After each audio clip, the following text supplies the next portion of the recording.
call this meeting to order. First item is public comment. No members of the public here. The next item is approval of the minutes. Approve CBPAC minutes of January 23rd, 2017. Do I have a motion to approve? All right, do I have a second? Second. All right, motion by Bill, second by James. All in favor? Aye. Aye. I don't think you can. No, I can't do it. Oh, okay. No, I could have read the minutes. But yeah, but you weren't there. Yeah, well, what is the technical? Never mind, somebody else did. We got them on Friday. Okay, Oh, okay. I guess. Is there any issue with? Somebody else take a motion. No. I withdraw. Okay. I withdraw. Okay. All right, I think we're good. We're good with it. I think there's that's okay. Okay, we'll go to item number 4: review of applications for second cycle PPTF funding. Okay, let me start this off by giving a little bit of background.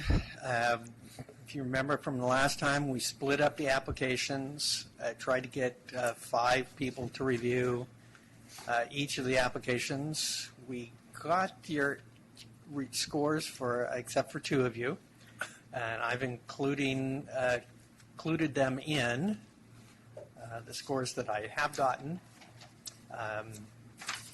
And this table summarizes them. I unfortunately didn't have time to put it into a little more easily readable, but basically I've got the total number of points that anyone gave, so that's why the numbers are so large, the number of reviewers who reviewed them, and then the average score that those reviewers gave, and then the rank for them. Then, because you want to keep your one spreadsheet in the right order so you don't screw things up, I created a news worksheet, and that has the names of the projects and then the ranking, their request, that amount, the cumulative request, all the way down to the $22 million that in total were requested. And then the remaining amounts, there's $7.918 million available for programming. So the number 1 project was the BART Pedestrian Bicycle Connectivity Project in Pittsburgh at the new Pittsburgh eBART station. The next one is a Fred Jackson Way First Mile, Last Mile connection. That's in North Richmond. Bay Trail, Lone Tree Point, El Cerrito del Norte. This is a BART project. Sycamore San Pablo Pedestrian Walkway. That's in West County. In Hercules, L Street is in Antioch. Bay Trail, that is in Pinole, West County. This is a Richmond project. Pacheco Boulevard, that's Central County. And the Strategic Bike Ped Safe Routes to School Improvements is in Moraga. That's in Southwest County. And at that point, we run out of money. Then it goes on Concord, Pleasant Hill Drive, Gregory to Taylor, Pinole, that's a bridge, redoing a bridge and adding bike lanes and a wider sidewalks on San Pablo Avenue, Rum Road Boulevard in San Pablo, North Shore Bay Trail gap closure. Where is that? That's the Goodrick Richmond. That's the Goodrick project. Okay. Then this Plaza San Pablo is in San Pablo, Walker Avenue. I've forgotten where that is. Who reviewed these? Walnut Creek. Oh, Walnut Creek, right. Yes. Camino Pablo Bike Corridor, that's in Orinda. That one also applied for competitive OBAG funding. Iron Horse Trail Overcrossing, that one applied for competitive OBAG, TLC, and PBTF, and needs all 3 sources to be competitive, to be fully funded. Willow Palm, that is in Hercules. They also applied for competitive OBAG funding. I think also TLC. The Arlington Boulevard, that is El Cerrito. So they also want to use Safe Routes to School money because part of the project is near a school. Release Valley, that's the Martinez project. Clayton Town Center is not surprisingly in Clayton. Rodeo also, not surprisingly, in Rodeo. Lafayette Town Center is in Lafayette next to the BART station. It includes a bike station at the BART station. They also applied for competitive OBAG funding, though they currently are below the line. Appian Way is a roundabout and some pedestrian improvements at Appian Way in Valley View in El Sobrante. So those are the scores and the rankings. One thing I did, and I was pointing this out to some of you earlier, to look, and this is something we did at the OBAG Measure J working group, is to look at the range of scores. Look at the minimum score that was given for a project, the maximum, the difference, and the number of reviewers who reviewed the project. The average score, let me go down to the bottom, the average score was 33. The standard deviation, going back to college days and remembering standard deviations, was 14.4. So the ones shown in red are where the difference was greater than one standard deviation above the average. So 48, basically, 47.4. So there were 5 of those. The San Pablo bike improvements over the BNS Railroad. This one person gave it a 49, another person gave it 100. Similarly, the Pacheco Boulevard pedestrian creek crossing, one person gave it 51, another person gave it 100. The next big one, this is Appian. This is the biggest difference of opinion among the reviewers. One person 16 and 90. And then Willow Palm, 38 and 88. And El Cerrito del Norte, 47 and 95.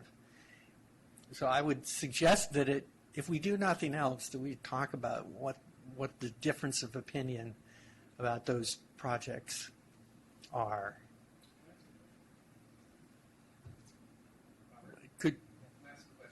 Oh, yes, please. Sean. Thank you. I noticed that a lot of these that have a large standard deviation have only been reviewed by 4 people, and I'm wondering if that will also, once that 5th score comes in, might change this. Or if that's affecting why that's so large. Well, it would have some effect, but given that someone's already, for example, given the, let's see, what's the one with a 16? Appian, so one person's already given Appian Way a 16 and another gave it a 90. That kind of, that's good. There's some pretty substantial. Or you think that they do something good for pedestrians and bicyclists, or they don't. And those are the ones that are in green are the ones where there's the least difference of opinion. This is where it's different. Let's see, what's that? 19, where the difference is less than 19.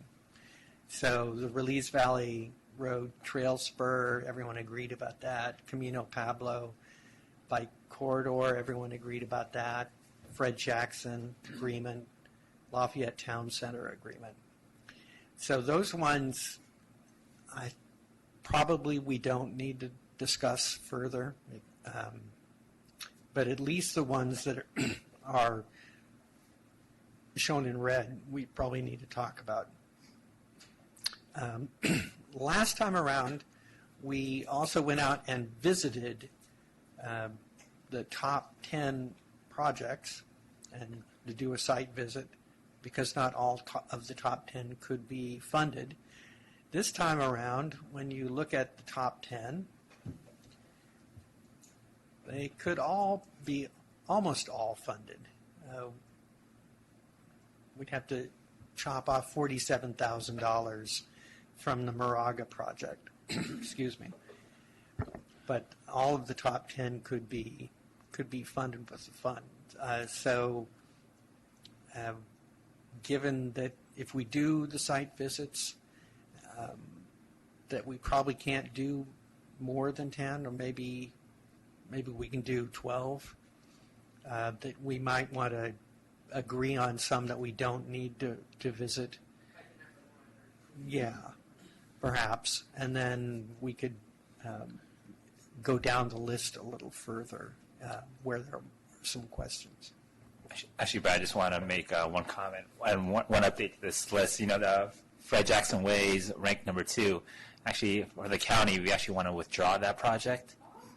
You do? Yeah, because we receive ATP funding for it. So I've gotten different direction about that.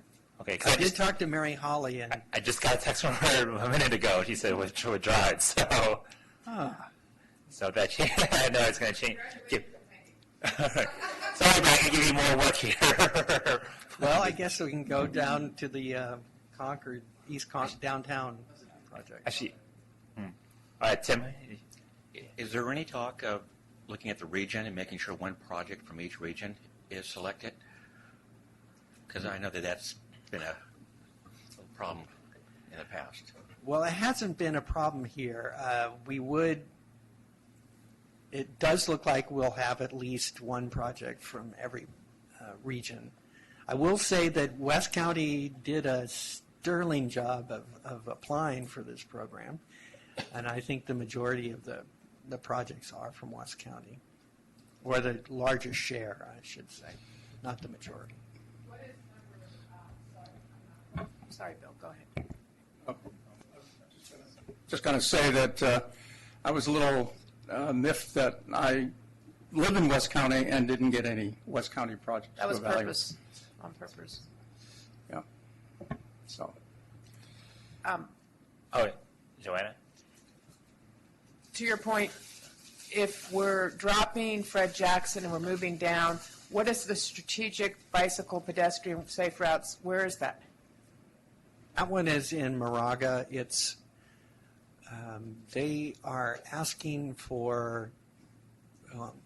It's an interesting project because this town of Moraga has taken a different tack than a lot of other people. They get a lot of other jurisdictions. They've taken their share of local streets and roads preservation funding, and they've used that plus requested Safe Routes to School project of funding and PBTF funding to make a number of pedestrian improvements along major streets So and, it's not to do some just preservation. safe routes to school, it's the portion that they're asking for out of this is safe routes. I did review that, so I should know. Okay, and I want to get back to what the point was, I don't remember who made it, about the geographic equity. Tim? And I think that's a good point, but I think what you said is that, and I fully disclose West County over here, and that was an issue last time. I don't know if you were on the review committee, but it does tend to rise to the top for the density, the community concern, some of the things that are part of the scoring. So I think it would have to be a different scoring criteria to change any of that historically from the last cycle and this cycle. But that's my comment. Sean? Thank you. Well, kind of my burning question is discussing these very things, like how we move forward from here. And that gets down to, I think, staff review at CCTA, but, project readiness, geographic equity, those aren't a part of the scoring criteria. So will that be brought in, and what other elements will we see now as these filter out? I know that many of these applied for other sources too. Is there a mix and match that happens, et cetera? Yeah, let me get into that. Let me go to your first set of comments and questions first. We're hoping that at this meeting we have some agreement from the BPAC on what projects you think are the ones that should be funded based on their ability to meet the criteria.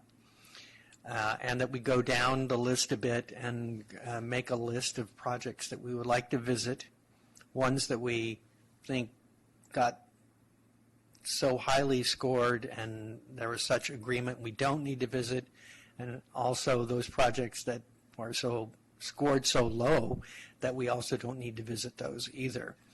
And then we've come up with a list of projects that we think should be funded, ones that probably should be funded or certainly be considered for funding, and those we'll go visit. In terms of how we take your recommendations and the recommendations from the OBAG Measure J Working Group on the competitive OBAG and from the RTPCs on their TLC funding request, that's something that we'll do in April, and after we get all the scoring done. And the idea is that we will try to fund as many projects as we can, that we give the federal money to the biggest projects so that we can minimize the number of projects that have to go through Caltrans local assistance process, that we program funding first for those projects that are the most ready to go, so that if a project is pretty far along in the design of an environmental review and project approval process, that we'll program those in the coming, for the next fiscal year or two, and then the ones that are further along and have so much more to do to get their project ready will be funded in the later stages, in the later programming years.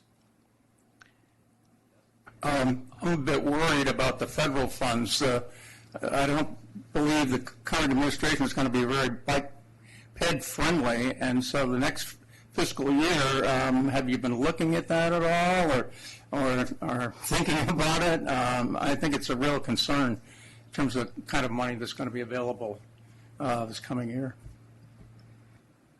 We don't really know what they're going to do. A lot of this money was set aside in the FAST Act, which was approved. Congress could make changes, but the Republicans controlled the Congress when the FAST Act was approved in the first place. So, I mean, we have to get ready to fund projects, and we have to make some assumptions about how much funding, and given the approvals that came out of Congress, we'll have to act on those. That's what we know. It could end up requiring some adjustments later. We've had to do that before. We hope we don't have to, but it's a possibility. Hi, Brad. Can I ask just a minor request, with this spreadsheet, just because earlier we were unsure we know which jurisdiction each of these projects were. Can you add a column with like the jurisdiction and also like the RTPC? RTPC is going to be a little hard, but hold on a second.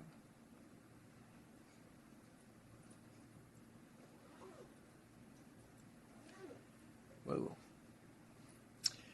What do I call this? Sponsor. Now you get to see my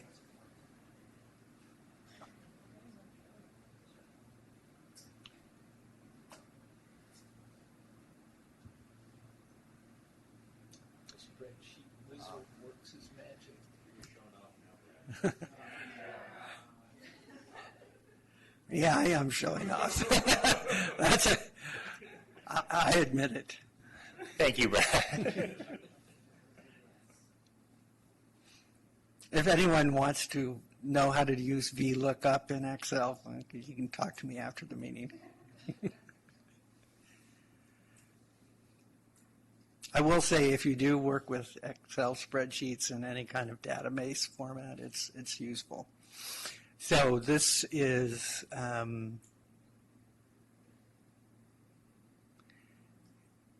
east. This doesn't say west, west, west, west, east, west. I mean, the first couple of them are pretty much in the west or the east. West, central is the first central, southwest, central, central, central, west, west, west, west. You can see there's a lot of projects from West County and here.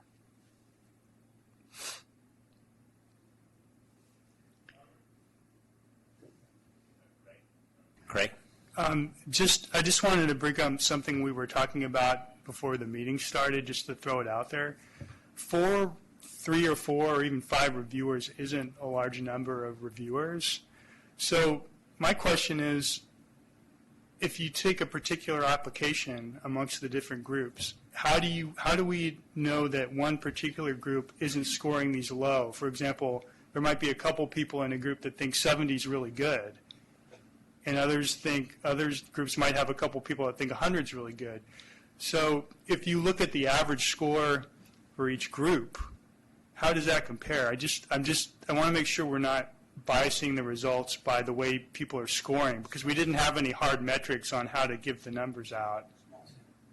Maybe it's not a big deal, but I just wanted to put the question out there.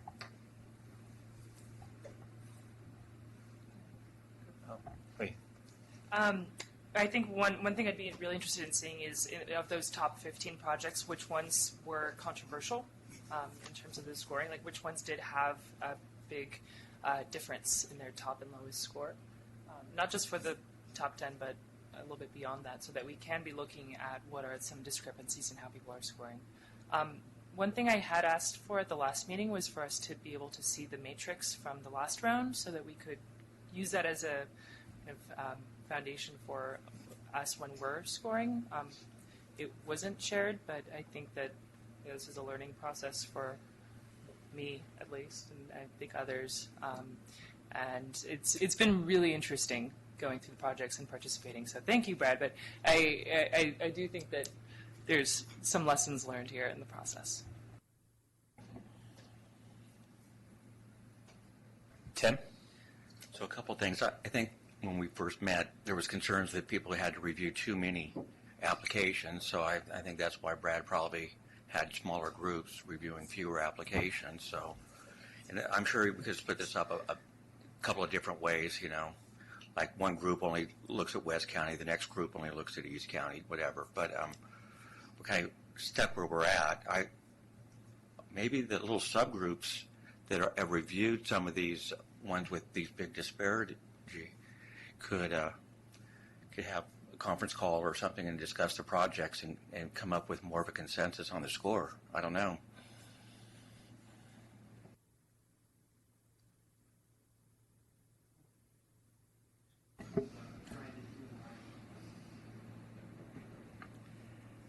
So I did add the ranks, so we know, for example, that this project, the El Cerrito del Norte, was ranked 4th, and the difference was substantial among the reviewers, the 5 reviewers. Same with the Pacheco Boulevard, it was ranked 9th. So these are now ordered in rank order. All right, James? So just to confirm, the rankings as presented are the average scores among the groups that reviewed them for each project. Right, the score is based on the average score of the reviewers who reviewed it.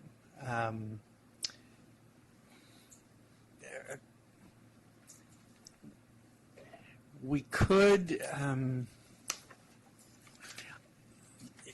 trying to normalize the scores is I could do that. It would take me a little time to do it. I don't know if in the midst of a meeting if I could do it.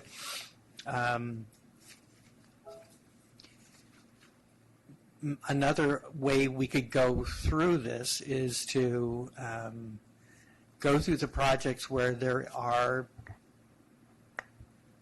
significant differences among the reviewers, and then make some changes. If after discussing the project, it looks like someone said, well, okay, maybe I should have scored this higher, or maybe I was a little too generous with the score. And we can make those changes right in the meeting and then do some adjusting now. We still have set aside a fair amount of time in the agenda to allow us to do that, if that's something the committee would like to do. Otherwise, I could try to do some adjustment. I mean, you'd have to leave it up to me to make adjustments based on the scores that the people gave. It would also give the two people who didn't have an opportunity to review or do their reviews and provide the scores an opportunity to do that. If you want to hold off on this and let me do this, or we could do both. We could do some discussion, and after we discuss the projects, people can think again about their projects and then get revised scoring back to me, if that would also work. I'm open to taking either route. Sean? Without putting you on the spot, how would you normalize the scores? I do see a big difference in almost every single one. So clearly there's reviewers that are being very harsh, and there are reviewers that are being very generous. And I would think that as a committee that would balance itself out. I'm hoping, but I don't know. When I was reviewing my projects, it really was. I reviewed about 3, and then I realized, started to get the flow, right? And then as I scored the rest of them, it was almost like my 13 projects were scored comparatively almost, because I wasn't looking at everybody else's. I could only look at, well, I scored this one this, and maybe I should go back, and So I don't know about all that. I would think statistically would sort of like flesh itself out naturally. I mean, but except for the ones in red here, can we talk about each one of those here today? Sure, we could talk about, I think it would be a good idea to talk about the ones in red, just so we can understand why people had such different opinions about how well the projects, how good the projects were.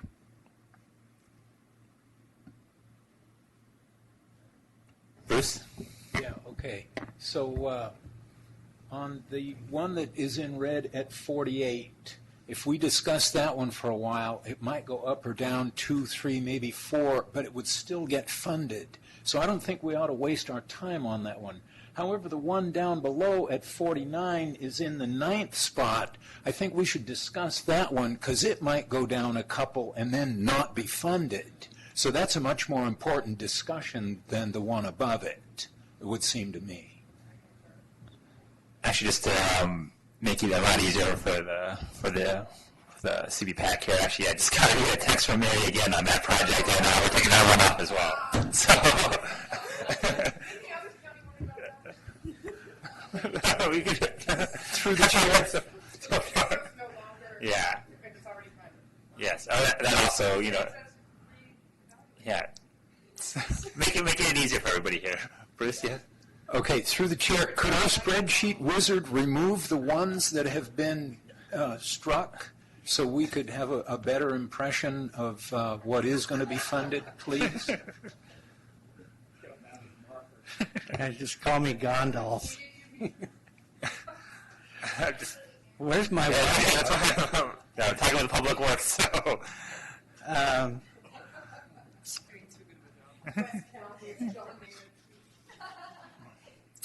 Well, let me first save this as a different number so I don't screw something up.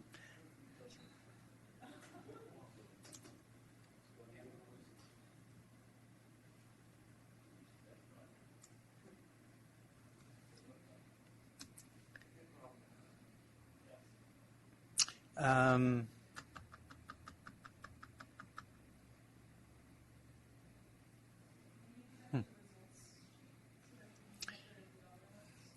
Yeah, that's probably, well, let me take it out of the summary. So which projects were they? It was Fred Jackson.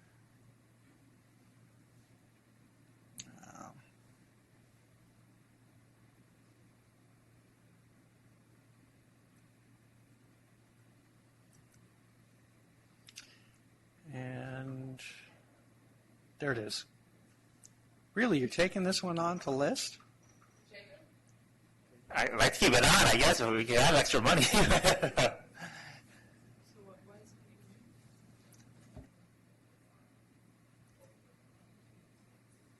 Let's see what this does. Sean, but just back to Oli's point, that then we should have more to discuss at this point with those 10th, 11th, 12th, 13th ranked projects, and I agree with that plan to discuss those.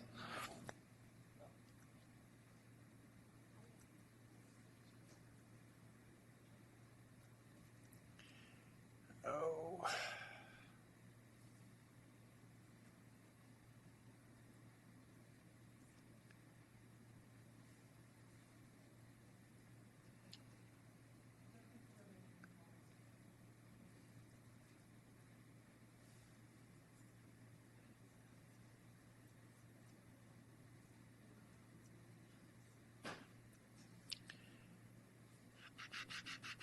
There it is.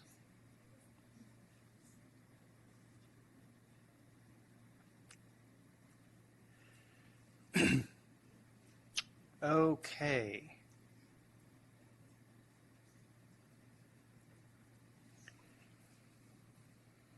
So that's nothing like doing stuff on the fly. So we do still have this one we have 1, 2, 3, 4 projects with significant differences of opinion. And if we follow Bruce's suggestion, we could talk about the other 3 besides the El Cerrito del Norte. Would that be okay to? So who reviewed the San Pablo, the bike? Cynthia, Bruce, and Tim, and Greg. Shall we, do you remember what you scored them and why? Mm-hmm. Bruce? Okay. I said this is a bridge, and a bridge without bike lanes is a serious barrier to passage, especially if it doesn't have a sidewalk on both sides of the street that the timid bicyclist could use. So I was the one that voted 100 on that, saying, build the bike lanes on this barrier to passage. Great. And I think I was the 49. So, and I'm familiar with this bridge. I've biked over it many times, and I think it could be improved, but I don't think it's a barrier to passage as it is right now. I just don't. I mean, there's not that much vehicle traffic at that point. The speed limit through downtown Pinole and up in that section is 25, and I didn't see it currently as a barrier right now, and I didn't see it as the improvement significantly increasing the number of folks that would ride through there, or honestly even safety relative to some of the other projects. If I could respond to that, I have never been across this bridge, so I will yield to his analysis because he's been across it. Tim? And I ranked that at a 90 score. One thing I was impressed with is that they have already $15 million in committed funding, and they're asking for, I think, probably the final 1.7 million. That is true. They have highway bridge program funding for a substantial part of it. Cynthia? I marked it as a 61. It does have 30-inch wide sidewalks, which for me was a safety issue that was going to get resolved through this project. It didn't seem to do a great job of acknowledging the social trails and how people currently access it. The sidewalk was just recommended for one side of the bridge, and there was no mention in any case of additional connections to neighborhoods that were going to be built beyond the bridge. But, it did build some pretty wide bike lanes that could be turned into protected bike lanes, and it did a good job of creating access for pedestrians. Do any of you feel like you would like to increase or decrease your scores for this project? I mean, I understand your points. Tim's point that there's a fair amount of funding that's available. They need a fair amount of funding to redo the bridge because these funds can't be used just to replace a bridge. This was originally going to be, there was originally some TLC funding to replace a specifically pedestrian bridge over the railroad to replace an old bridge that had been removed years before. That was not along San Pablo Avenue. But since the bridge is old and needs to be replaced, and while doing it, they wanted to add room for bicycle lanes and widen the sidewalk that's there. That's what they're trying to do.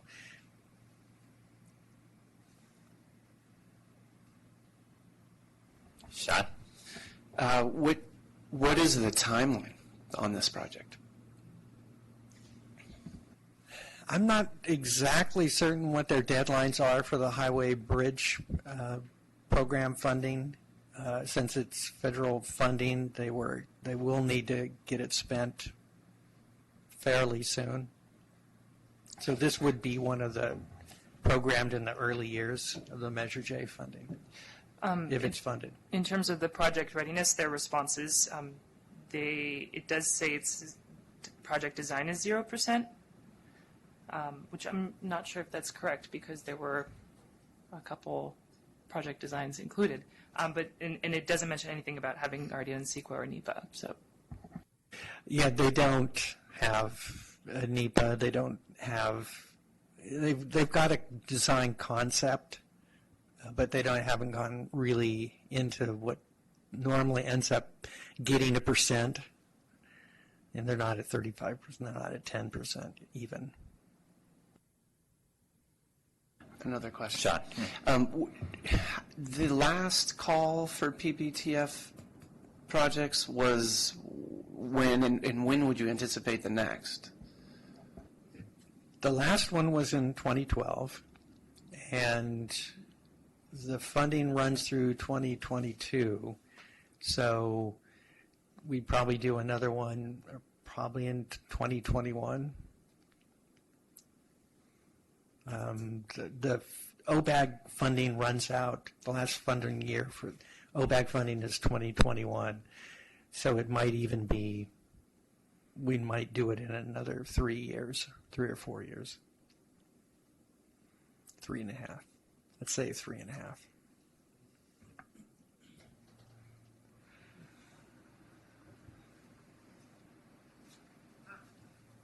So my question is, does anyone want to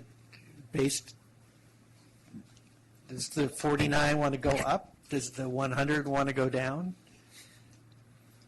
Yeah, the 100 will come down to 80.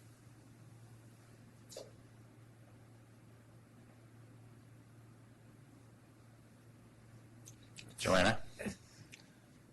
So when it gets to this close, and I'm glad we're having this type of discussion, would it also make sense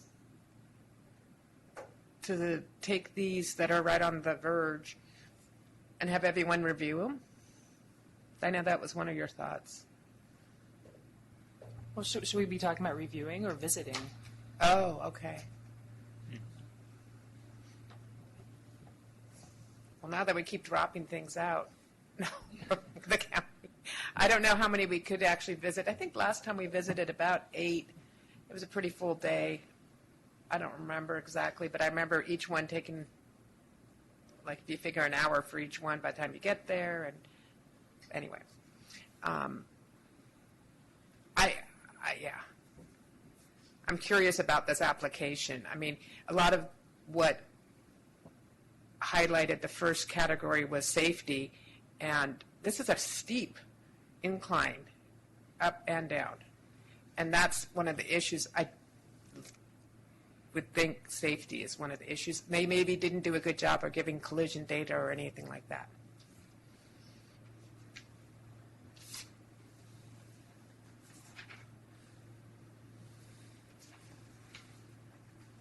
Sean? I also wanted to mention, too, that in reviewing these, this is my first time doing this. And as I was reviewing them, I was, because all the applications, if you ask how this addresses safety, the applicant's going to say it addresses safety, 100%. Right? I mean, there's the answers are so catered to the criteria that it was really hard to start filtering things out. So you had to either go look, you had to use other criteria. One of the criteria wasn't that actually one was that they're leveraging funding, right? And so that was big on this one. I don't know where I'm going with that, but I feel like you had to look at just what was on the scoring sheet, and are we looking at the application and the quality of it and how well they made the argument, or are we looking at the project as a whole and how good of a project we think it is? And kind of. I have my own answer, but. Yeah, absolutely. I mean, when I was reading it, for me, safety was also just how well will this project actually fix the issues that they are talking about, and that brings in, is it well designed?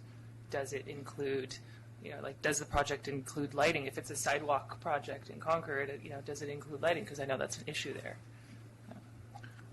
All right, Tim first, and then Greg. So how is the field review going to match with the scoring? Well, the last time we had the initial scoring, and then we said, well, these top projects we'll go out and look at. It wasn't it wasn't an hour per, it was more like 45 minutes, including travel time between them. So we were able to get through everything and come back here at the end of the day and review the scores, make adjustments, say, okay, these are the ones that we're going to recommend for funding in order.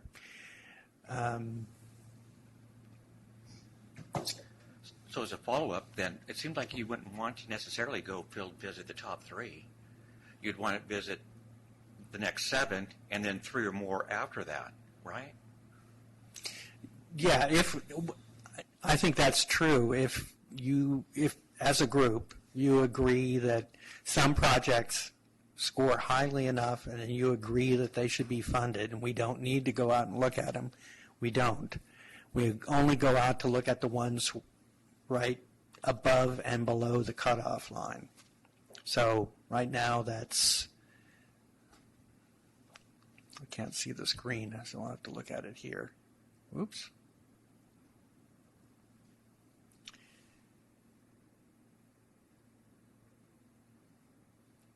Let's try this.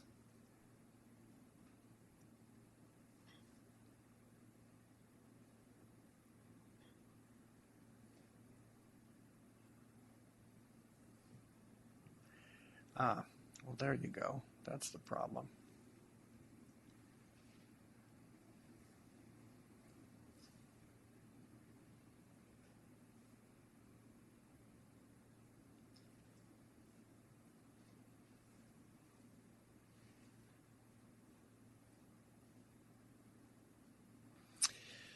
I don't know if you know that phrase, too clever by half. But that applies here.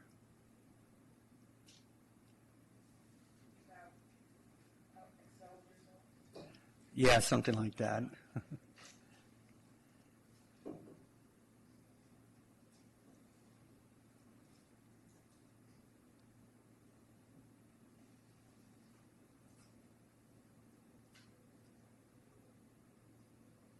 There we go. Okay, we're still being able to fund the top 10. So I don't have the scores here to know if there's any break where there seems to be, well, actually, I can add that in as well. Can I suggest a way of having this conversation? Sure. I'd be, because I don't know all of these, especially some of the top ones that got scored, I'd be really interested in having one person who reviewed each project just say a couple words about the top 15 and kind of go through there and then see, if we can agree, at a time, like, yeah, okay, this one, like, we don't need to talk about it further. It got not too controversial scoring and seems great. And until we get to, like, decide which 5 to 10 projects we want to go visit. Does that make sense? Actually, Greg, you had your hand up earlier, then Bruce after. I just wanted to add to what Sean was saying. This is my first time looking at these also, and I found it very difficult to not be biased one way or the other against sites that I was very familiar with. If you don't know anything about a site and the application is trying to describe safety or connectivity, it's as much as you can look on Google Earth. It doesn't really give you the flavor for it. And I felt like on a lot of the ones I was reviewing, I was doing a disservice, or possibly one way or the other, on those applications that I wasn't familiar with. And I don't know what the answer to that is. I just wanted to throw it out there. All right, Bruce, then Bill. Yeah, I agree completely.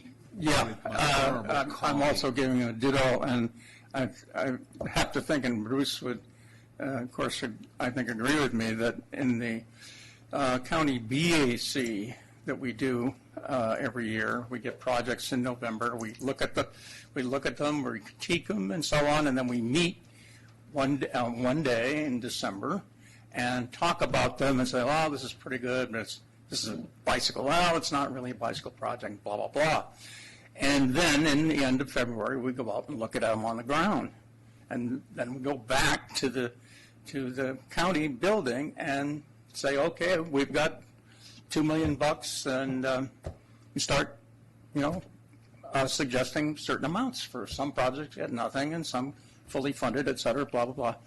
And I really think that we need to do something like this. And granted, it's an unwieldy list, but it's just, there's obviously too much, it's natural bias.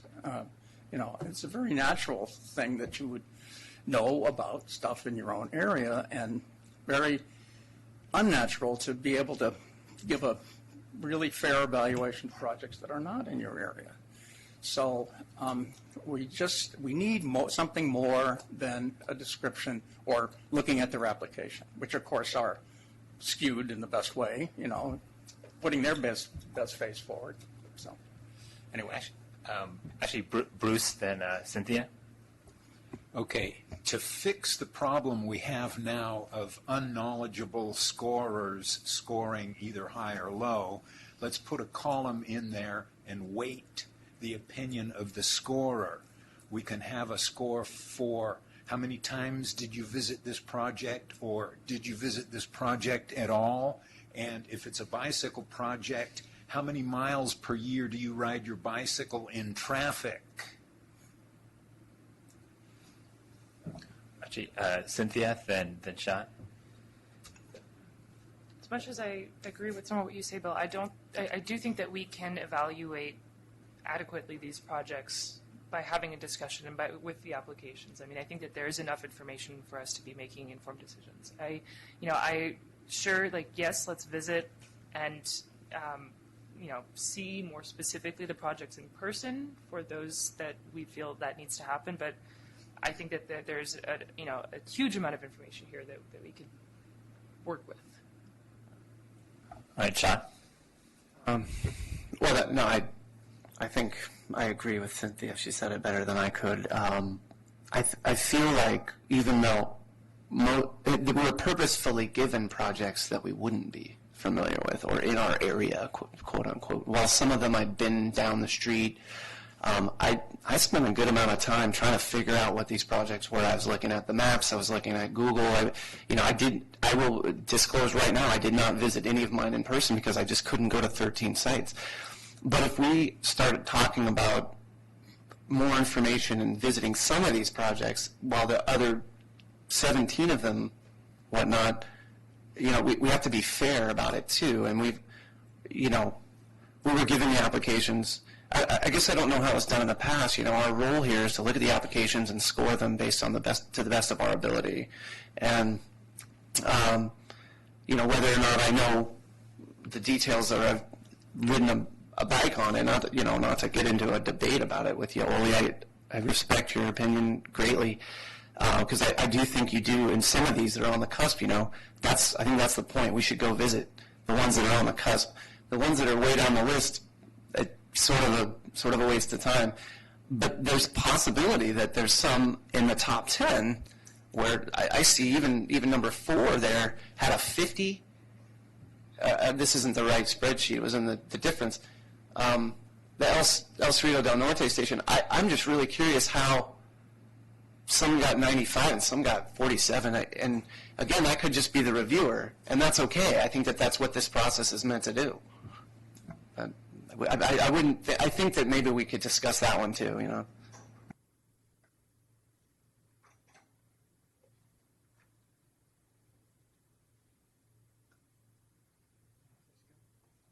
I just want to add one comment. I think that's the good thing about having, this diverse group and having multiple people review the projects, because you have a diverse, like group of people. Like some have been to these sites, some totally haven't been at all. And I think, just having, more reviews of the project, the cumulative score, I guess, evens it all out. So that's why I think it's just good having like I said, a diverse group, and like I said, some having been there, some haven't.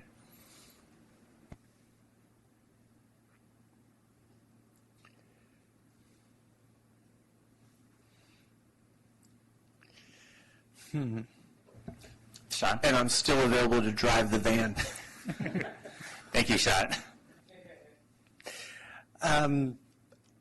I'm not sure that I want to go where Bruce suggested we go with ranking the reviewers by their personal characteristics. But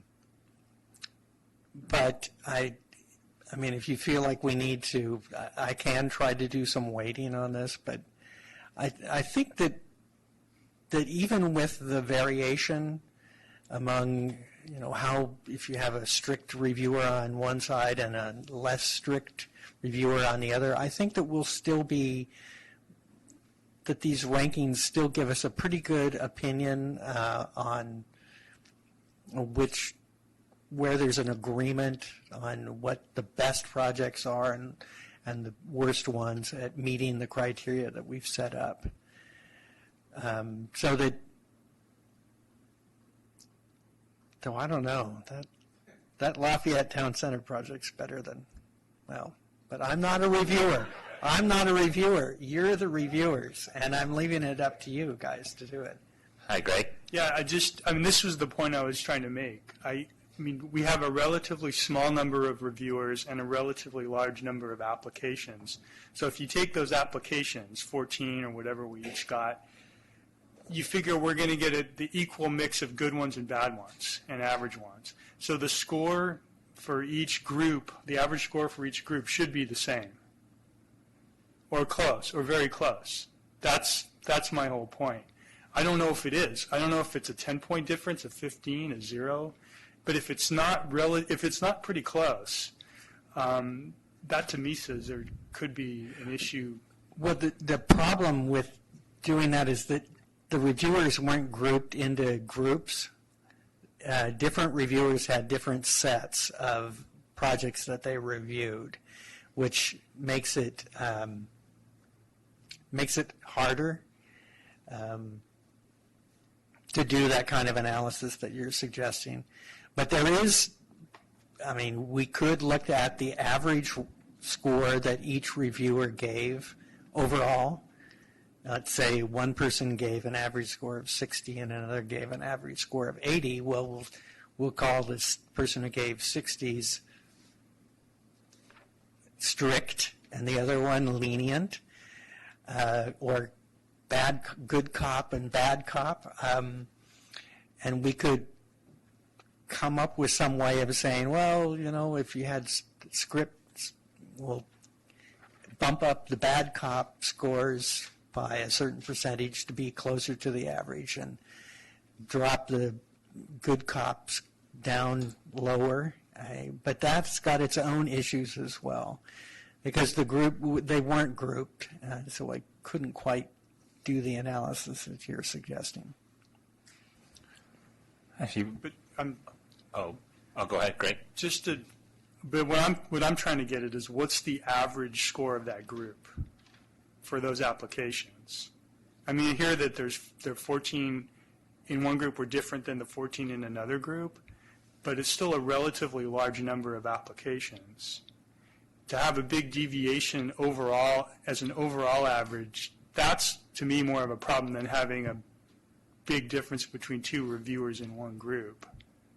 I mean, I'm not a mathematician. I'm just trying to think of this as the statistical validity of this. And it seems like with that few reviewers, if you had 3 strict ones and 1 non-strict one versus the other way around in 2 different groups, you could get a 10 to 15 point difference potentially in how each group views potentially the same applications, even though they were different. Does that making any sense, or?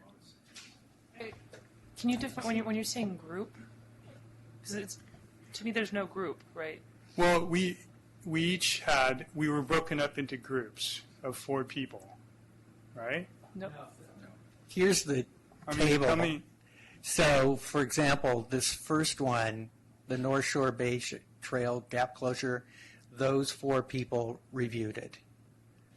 And then for this one, it's these 5 people reviewed the Lone Tree Point Bay Trail. And so, Greg, you reviewed these projects, and there's no one else that has the same set of projects that they reviewed. So that's the problem with when you talk about groups. It's more, did this project, say the first project here, North Shore Bay Trail, did this project have harsh reviewers or lenient reviewers? I think is what the way you'd have to ask the question. You know, are these reviewers on the lenient side or on the harsh side? And there's probably a way of doing that. I'd have to think about how to do it. But there may be a way of adjusting the scores based on the leniency or harshness of the reviewers. Robert, through the chair, I mean, I don't see any other way you normalize the scores. I mean, you have to look and say, so like my average score might have been really high, whereas somebody else's would have been really low. And when I hear group, I guess I'm thinking that, well, it didn't make sense to me, but what I thought you were saying was look at each group of projects that each reviewer reviewed and what was that average score, and then look across all reviewers' average scores, not their personal characteristics, whether they've been there or not, or whether they're familiar with the site, but how they were scoring, and then that would be how. I don't know how big of a difference that would make, but no, it's a dangerous road we're going down, though. I'll tell you that. Bill? Yeah, I don't mean to be Johnny One Note here, but as far as the visiting them on site as additional information. It's amazing what pops up when you do that. But my main point is that, and why this is necessary, we're talking about a lot of money here. When we meet in December, we might have as many projects in the folder that we read, but we usually get, $2.5 million in requests, and we have $1.5 million to disperse. This is a whole different level. There's a lot of money we're talking about here, and I think it needs real care, and unfortunately more work than we've had to put in. I think. No. Bruce? I don't think we can adequately score these projects without having visited them. Are you saying all of them? Yep.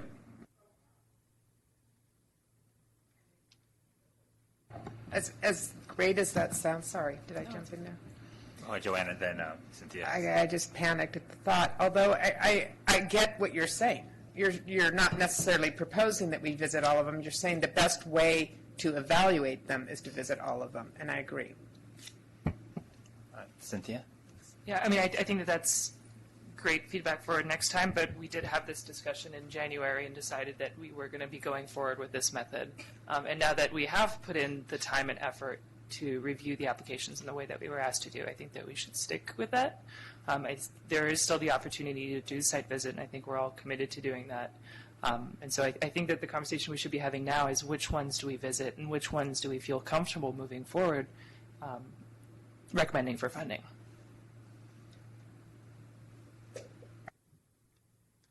Sean.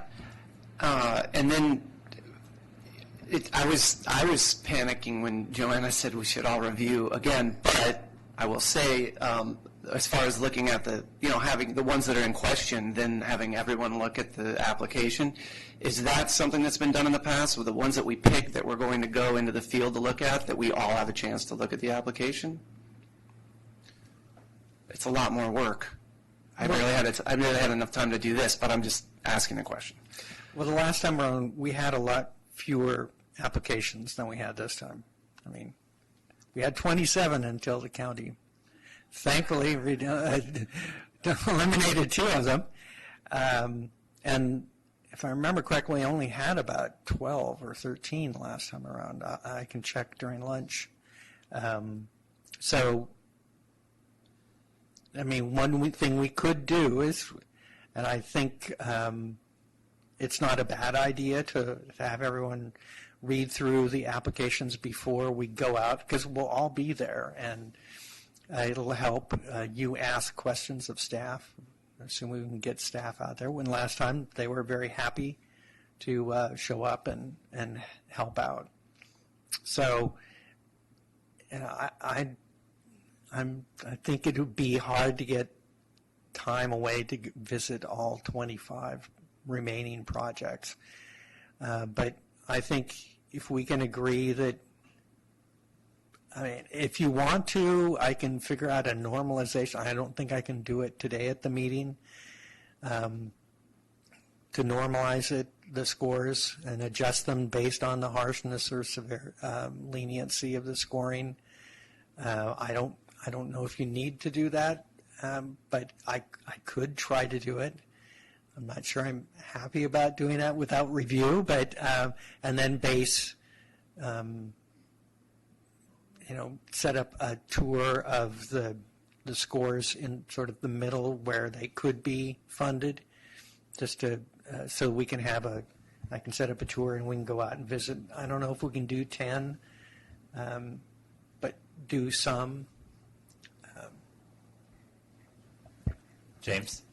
I trust, Brad, your expertise in being able to normalize, but I do have concerns, and I think they kind of dovetail with what Sean mentioned about introducing more metrics at this point, and Cynthia as well.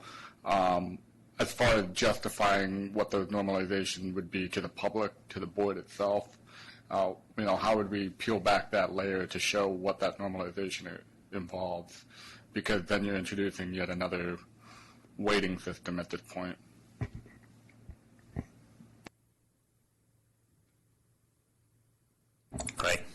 Well, I'm willing to let that go if everyone else is. I mean, I understand it's not perfect, but nothing is perfect. And I agree with Bruce. It would be ideal to review them all, but we're not in an ideal world right now, and we have a schedule. So if everyone else is okay with that, I'm not going to press that, and I rely on your guidance on this. Real quick comment. My opinion, I think, I knew we were going to go out and, visit a few sites, but I thought, with this initial review, it was based on the strength of the application itself, because I knew we were not going to get out there. So it's like, all right, how good could the agency or jurisdiction, come up, write up and process their application? So, yeah, I base it, in my opinion, just base the initial scoring on just the applications and then go out and review, or I guess go out in the field for the top 10, or maybe like number 5 through 10 and then a few others below the top 10, or the ones that have a big discrepancy in the scoring. All right, Sean? I think I was liking what you were just saying. My question is, so can we agree today at least on a cutoff? I mean, I think you need the rest of the scores, and then you need to figure out a normalization. What I think I was hearing you say, Greg, and I want to just clarify, you said you're willing to let what go? You said you're willing to let Brad go ahead and come up with a normalization strategy. Is that what you were saying? Well, I heard Brad say he wasn't too happy about doing that, and it may not make that much of a difference. So I guess I'd want to, that's what I was going to let go. If the group feels like we don't need to do a normalization, and I think James was saying that could introduce some criticism of the methods we're using, I'm not going to press the point. I still think there is bias in the reviews. There could be bias in the reviews, but I don't know how big it is. So I'm not going to. I agree there will be bias in the reviews. The averaging was meant to help achieve some normalization by averaging out, if you have, assuming that severity and leniency is distributed equally among the reviewers. That was the intent. I didn't ask the question, are you a harsh reviewer or a lenient reviewer, when I set up who did what, but I could do a normalization, but I think that what I heard was that you weren't going to push that point. In light of the schedule we're on, and you're not recommending we do it, I'm not going to push it, but I do think, I do have concerns about it still. I mean, think about four reviewers is a small number. What if it were 2? Then what would the bias look like potentially? Right? I mean, as you get the smaller and smaller group, the tendencies of the reviewer get much more evident and much more prominent in the overall score. So, is this something, Robert, you think we should take a vote on, or get the consensus of the group here? I don't know. Yeah, that's something to think about. I wouldn't mind going to a vote on that, but it's up to the rest of the committee if you feel that something to vote on. Actually, one thing before we continue on this, I do have one public comment. So, like that person to speak, Ralph Hoffman from the Senior Mobility Action Council of Contra Costa County. Please. I'm Ralph Hoffman. I just came from the Senior Mobility Action Council meeting. And even though you're a representative from Walnut Creek, even though you're in the city of Walnut Creek, unincorporated part, Andrew Smith isn't here. Sir, before you continue, can you speak closer into the mic, please? Okay. All right, better? Thank you. Okay. I'm very concerned about pedestrian safety in Walnut Creek. We've had several people killed in Walnut Creek at crosswalks, even though they're in the crosswalk and still get killed. I'm talking about jaywalkers. I'm talking about in particular senior citizens who take longer to cross. Sometimes they're in wheelchairs. That's why the length of time in a crosswalk is extended to accommodate senior citizens who walk slower and even slower if they're in a wheelchair or a walker. Because Measure X failed, I think that CCTA needs to economize in other ways, like not serving lunch to committee members, for example. And I certainly would advise everyone, you see this jacket I'm wearing? I see that one of your members has a jacket like this, that you publicize the fact that, like wearing white after dark, for safety reasons, pedestrians should wear bright-colored clothing. I see so much dark-colored clothing around. Wear bright-colored clothing all the time to guard against being hit by a car. And we need to spend more money in CCTA on senior pedestrian safety. Thank you. All right, thank you. All right. Actually, Bruce, you had a comment, and I think after, was it Cynthia or Sean? No? Okay. Bruce. And we have a suggestion as well. Okay, just an observation. If you could put the rankings up, you notice that the top 4 are reviewed by 5 people. All the rest, except for the very tail end, which was reviewed by 3 people, are 4. Is that significant? That is something we should discuss. And second, before giving, this is not to say bad things about Brad, but before giving our staff member a free hand in adjusting these rankings, I think we should discuss and give him a little direction. That takes a lot of the stress off of him and shares it on to us. Well, here's where our suggestion comes in, and it addresses both your concerns. And one of them, our suggestion is basically, would the people here and not here be willing to review, say, 2 more applications so I can send out the assignments and then give you, say, until the end of the week or until Monday to review, get your scores back to me, and then I'll add those scores in. By spreading it out among more reviewers, we'll get closer to that sweet spot of being pretty close to being normalized. And I think to Bruce's point, I think maybe if you can make the number of reviewers the same for all the applications. So, for example, he pointed out the bottom of that list only have 3. Like, for example, Lafayette Town Center was only reviewed by 3 people. So perhaps, at least all the applications have been reviewed by 5 people. That would be more fair. I think as we present it to the board or whoever in the future, we can say each application was reviewed by 5 people instead of some were reviewed by 3, some were reviewed by, there's consistency across. That would be another suggestion. All right, Sean, then James. Are you expecting the scores from the 5th reviewer? Because I think it's 1/5, of the score. I do question the statistic, the validity or the impact that would have by having less reviewers. Again, it's been a while since I've been in my statistics class, but okay, back to my original question. Are we waiting for those, or is this what we get? Well, right now, that's what we've got. I couldn't get the 2 reviewers who haven't reviewed to get their scores to it. I can try to browbeat them into getting them, giving them alternative ways to. Can we get their number? No, I'm just kidding. All right, James.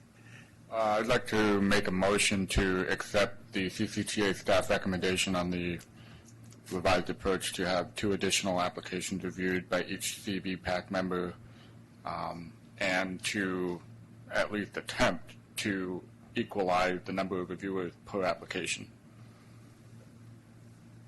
Do I have a second or any more comments? Or, or Cynthia, maybe? I'd like to comment on that before we vote on Okay. it. I agree it would be great to be able to say that each project has been reviewed by 5 people. I do wonder if there might be some undue power in those additional two reviews to affect change in the ranking beyond just wanting to review them like previous applications, especially for those of us who are here and who have seen the ranking and who know which projects could easily become part of the recommended list as a result of these additional applications. Plus, the other thing is, even if we do that, what we haven't resolved is which projects do we want to discuss further and which projects do we want to do site visits for. All right, Sean?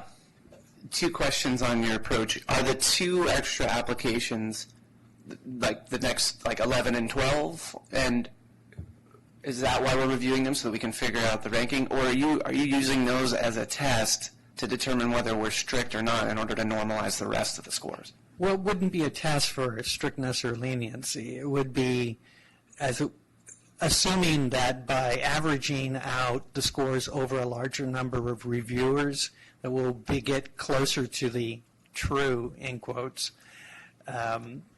average score. I do remember that from my statistics class.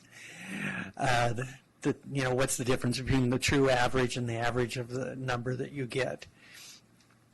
What we would do is since we already have 5 reviewers for these top projects here, that we would add reviewers for the remainder.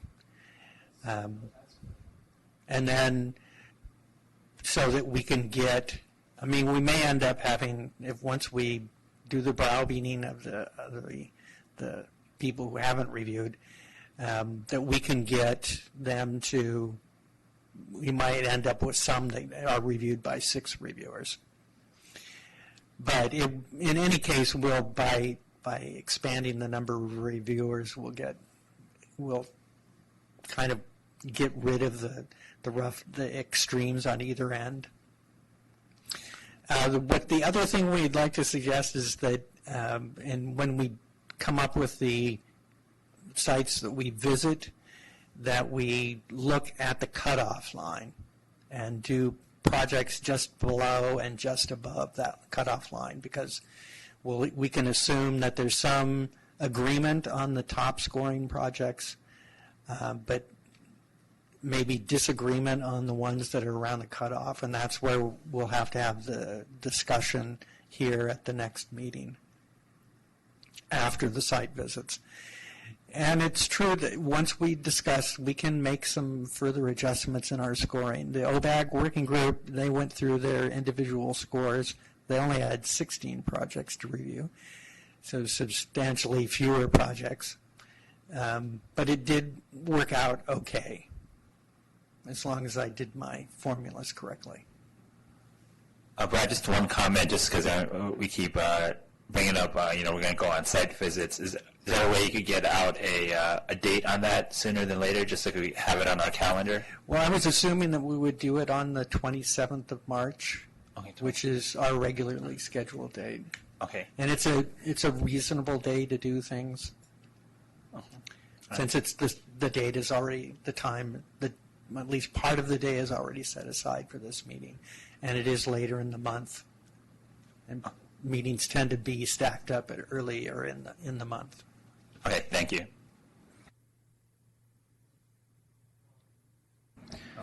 Sean?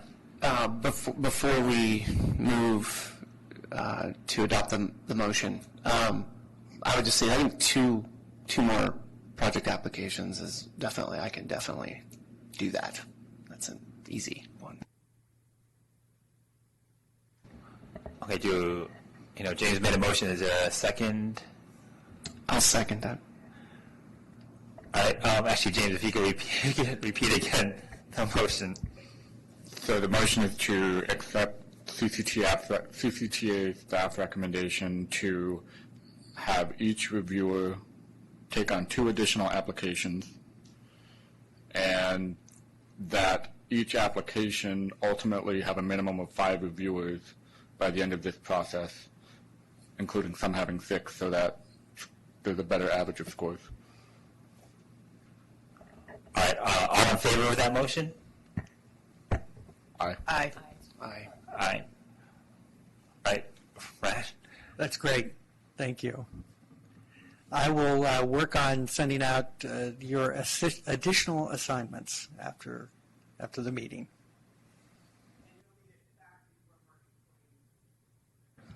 Well, sooner than that. Much sooner, so that I can set up which sites we're going to visit. Because I need to give them the sponsors time to set aside when we're going to go out and talk to them. Bruce?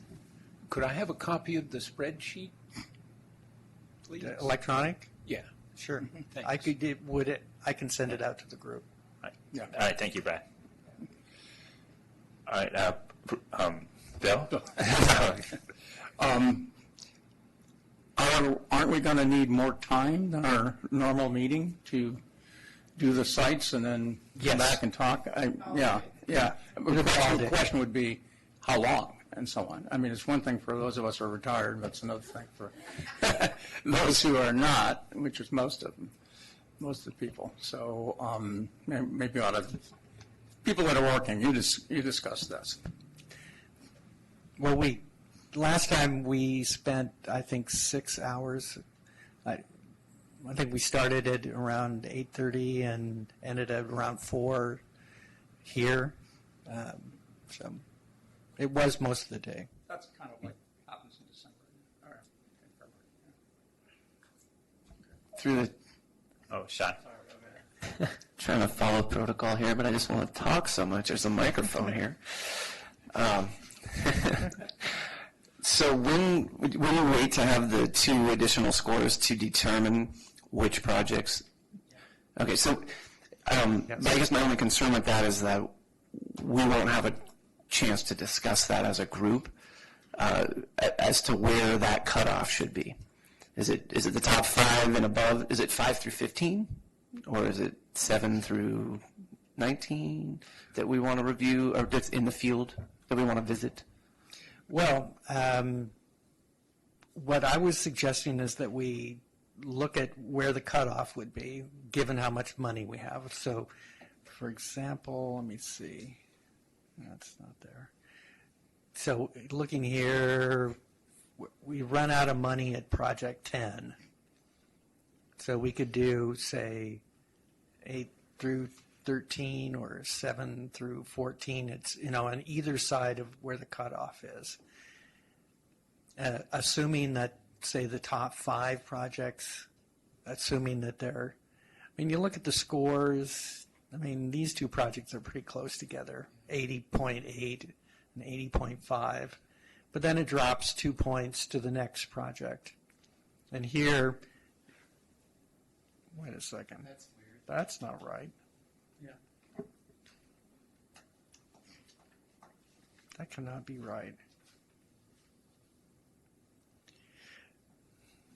I'm going to have to, leave aside the formulas.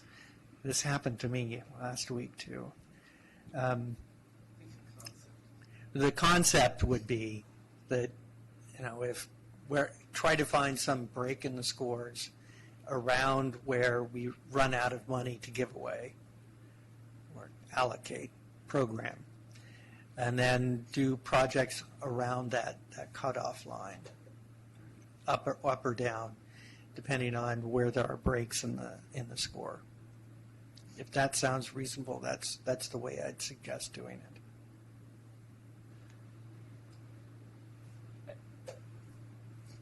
So, I'm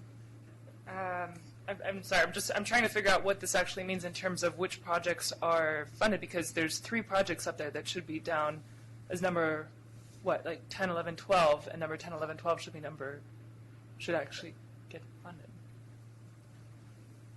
I think the sorting is off, right, Brad? There's a discrepancy between the score and the rank. More than a sort. Yeah. There's a 74-point project ranked third, and there's a 76 project ranked 24th.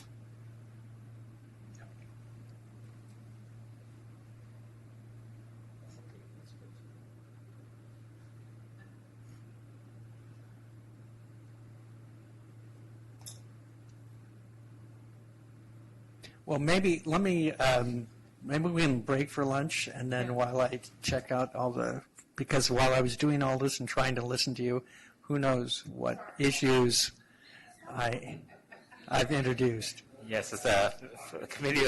Let's break for lunch.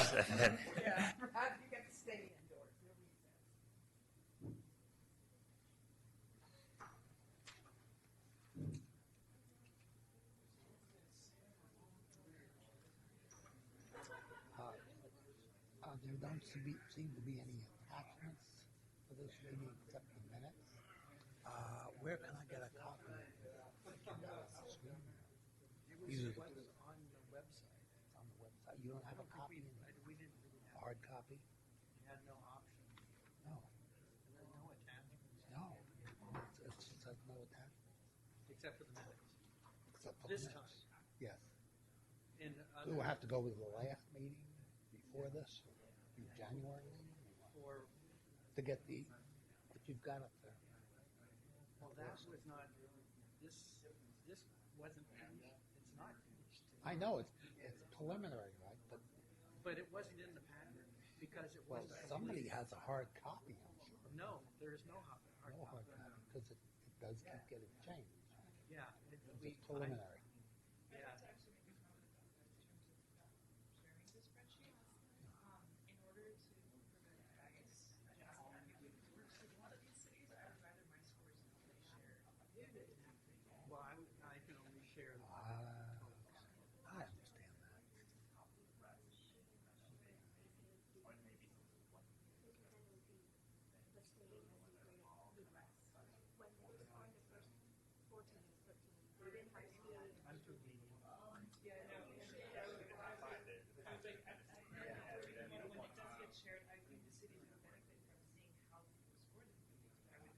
Anonymously.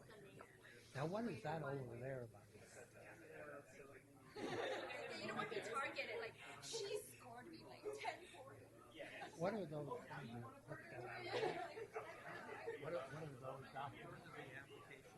Applications for this, or for the server? For this. For this. I usually don't share this application until. But you share the lunch. I bought one. We're not supposed to share the lunch either. No, I know, but that would be one way to measure extra pass and save money in CCDA. Not give free license to committee members or the board.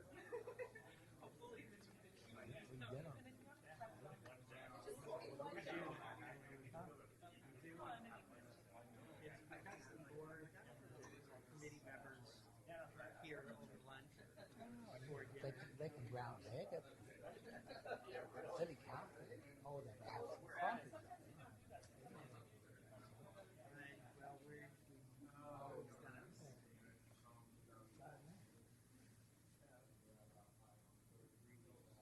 Measure X and pass.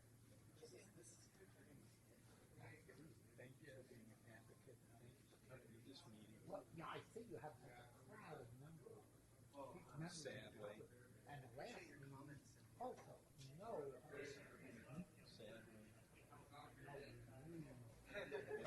Yeah, democracy doesn't work if people don't participate. Exactly. They go to all the town halls.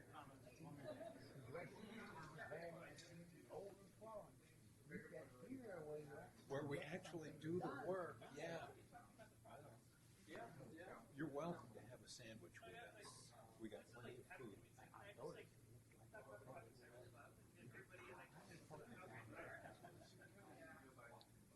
It's the only pay I get for coming to this meeting. Still, you have a bunch of applicants, even though they can get a pay raise.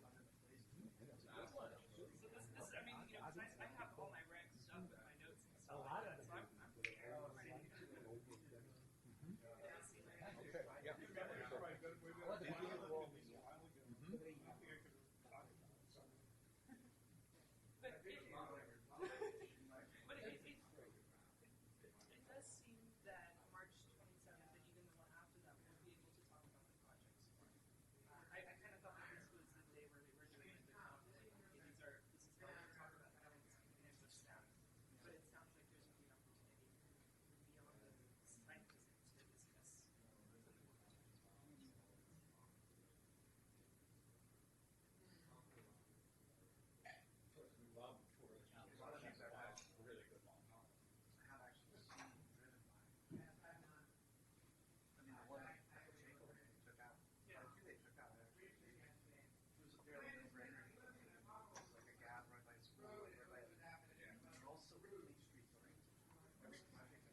I guess you know because of the fine print, the public can't even read that.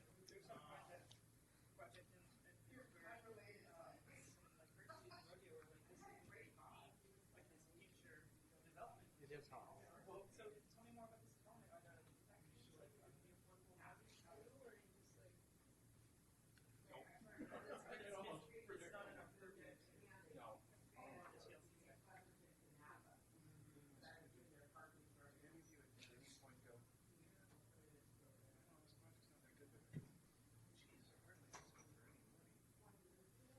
And that's not even, that doesn't even go into the score. But more clean, but it should. It kind of should, because it's not, because that would be more projects we can fund.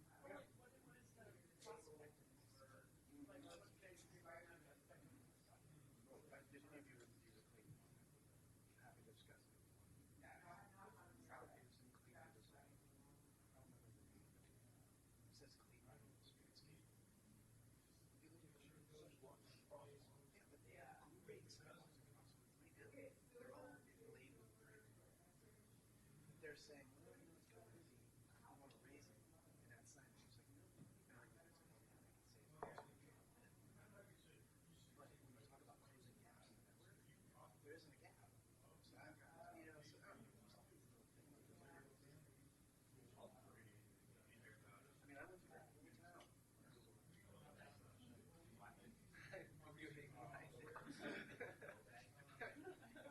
Yeah.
Yeah, she was over for this film, no later for that film. And then later, no, it didn't. The host was, the MC was as well. And then later on, so this is really good. They showed up cell phone up on the screen as if somebody could tweet, and they said, Meryl Streep said hi.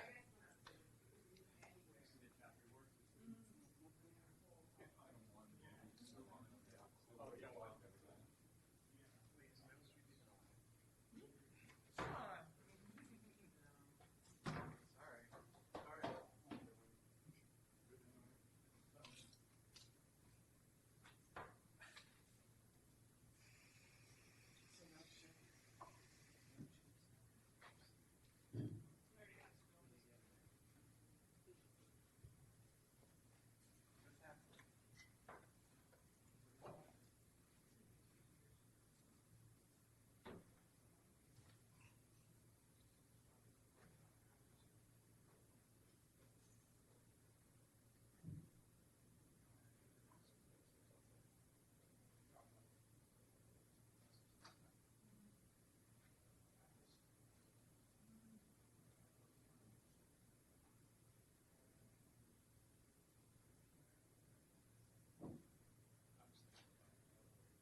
Yeah, but I'm coming over here and grabbing the last chocolate chip. Gotta be better for you than the chips.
Well, I think I'm ready to answer some of your questions. This is the tour. Let me see if I can get it a little bit larger. We last time went out and did site visits on 7 of the 14 projects that were applied for. Yeah. So 14, we had about twice as many projects applying this time than the last time. So we visited Loney Greenway Gap Closure Project, Richmond Transit Village, East Side Improvements, San Francisco Bay Trail, that's Pinole Shore. They were applying this time as well. Orinda Lafayette BART Station. We just went to the Orinda BART Station for that one. Martinez Crockett, we went out to the East Terminus. Downtown PED Connections, we went to one location there. And Moraga Road, we went to one location there as well. So of those that we visited, Richmond Ohlone Greenway dropped out because they got other funding for it. We funded number 2. We did not fund number 3. They're applying again this time. Number 4, we funded. Number 5, we funded. Number 6, we funded. Number 7, after the site visit, we felt the whole BPAC agreed that the project wasn't ready to go. So that one was not funded. But those are basically the projects that were funded.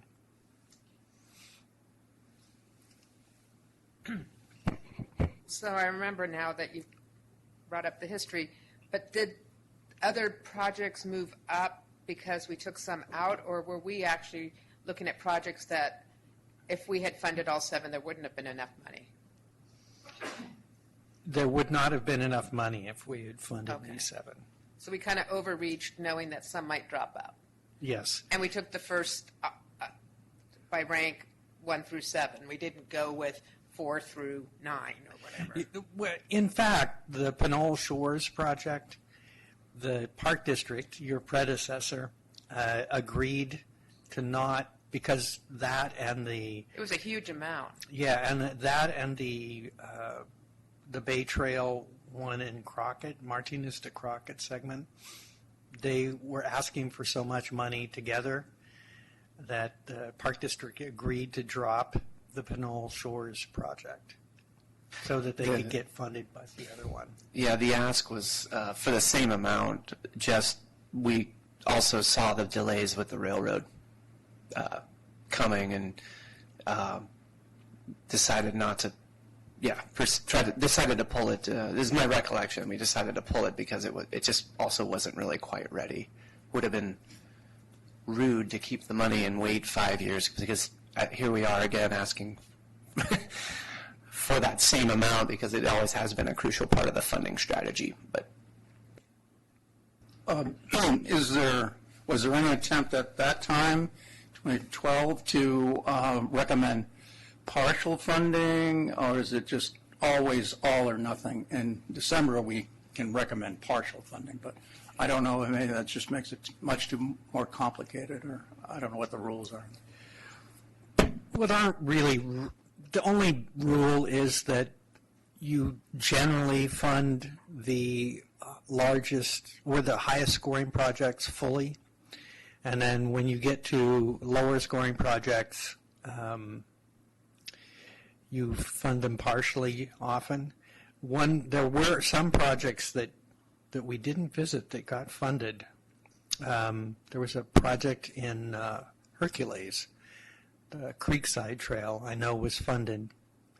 These were projects mostly where we wanted to make sure that there were questions about them in the scoring, so we went out to visit them. In the previous, in OBAG 1, there was another project in Hercules that was at the bottom of the list. It was at the cutoff, so The technical term is we gave it a haircut. Actually, Brad, I have a quick question. So these top 7, are these, was that number 1 actually number 1, or are you just, is this just a chronological order kind of thing? I can't remember. Okay. We did try to do some normalization of scores for the scorers, taking the score for each reviewer. Let me see if I can explain it. If I can get to the right spreadsheet. There we go. Basically adjusting the score by the average score for all the reviewers. Well, I'll pick reviewer R here. That his scores tended to be about 128% higher than average. So this score is an adjustment of that. So basically reducing it from what he gave originally. He or she gave originally. This is from 2012. So that is one way to do it, though I think the averaging that we're suggesting and that you agreed to it, I think will work equally as well. And one thing we could meet after we do the additional round, we could meet another special meeting in, say, 2 weeks and decide on what we want to do. I don't know if we need to, but we could do that. I'll offer that as something we could do, but not necessarily suggesting that we do it.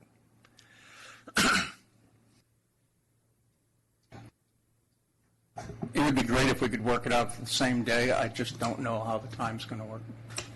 We can maybe look into that a little bit. It's going to be tough, but we can go through those projects fairly quickly. You know, the kinds of things that you look at when you're there. We will have reviewed them as far as that we've reviewed the applications, and so we just want to kind of get a quick feel of the area. Oh, wait a minute, this is not quite what they said, or oh, there's another whole problem over here, or yeah, that's right, this works well.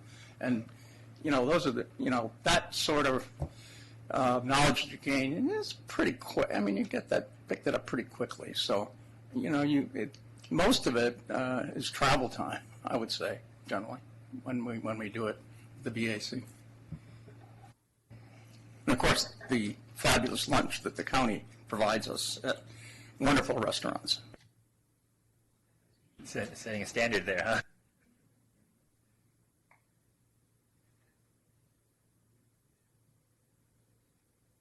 Sean.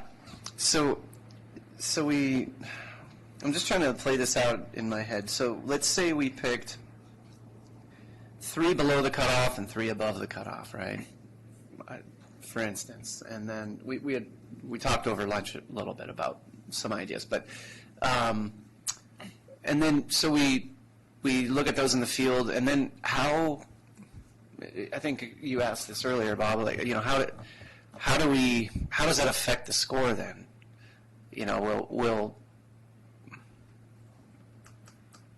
How will we then figure out what's funded out of those, or will we give a bunch of haircuts? All right, yeah. I don't know. Maybe that's not a question that can be answered.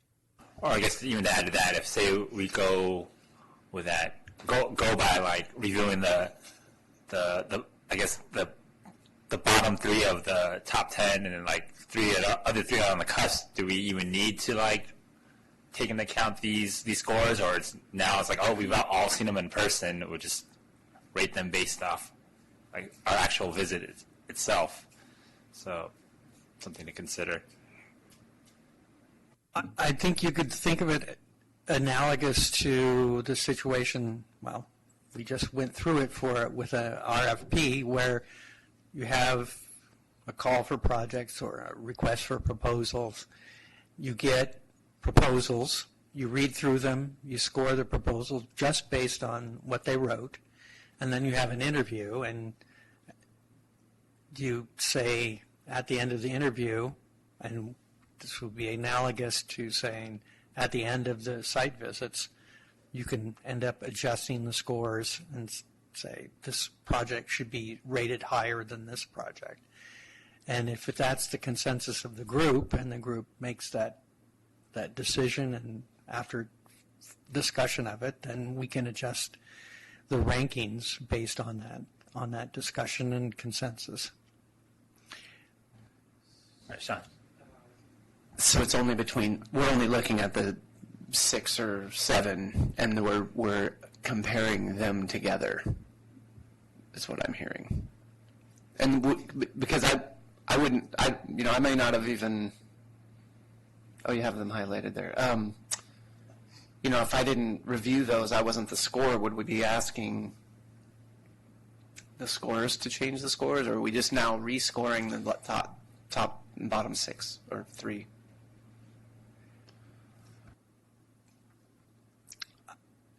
I think after the site visits that we could just, if it's with agreement from the full group, that we could, without going through and rescoring the project, that we could shift the priorities based on what you saw at the site visits.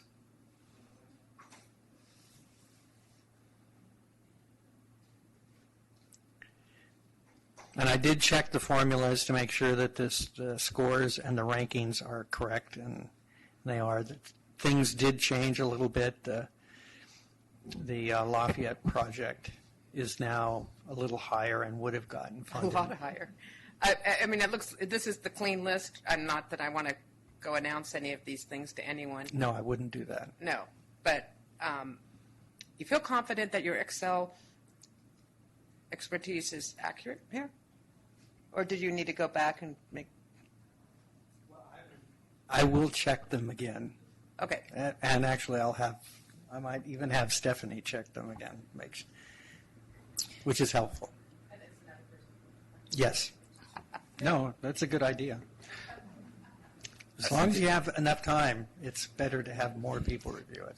I mean, in addition to that, these are not final because we motioned to review 2 more applications each, Yes. and those will be added to this. So Yes. this is not even necessarily the final list of 7. That's right.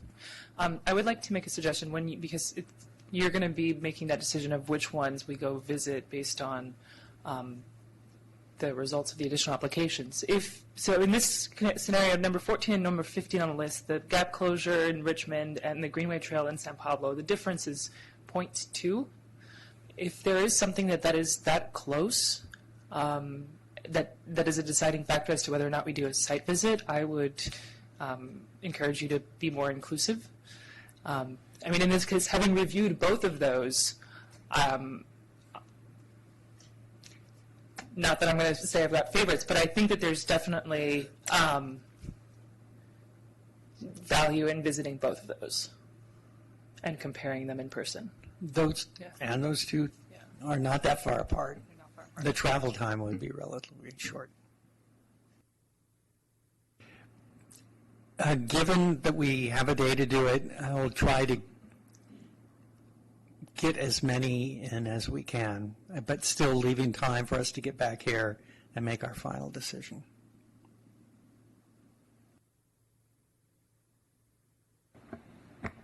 I would point out that we're not going out to Discovery Bay. No.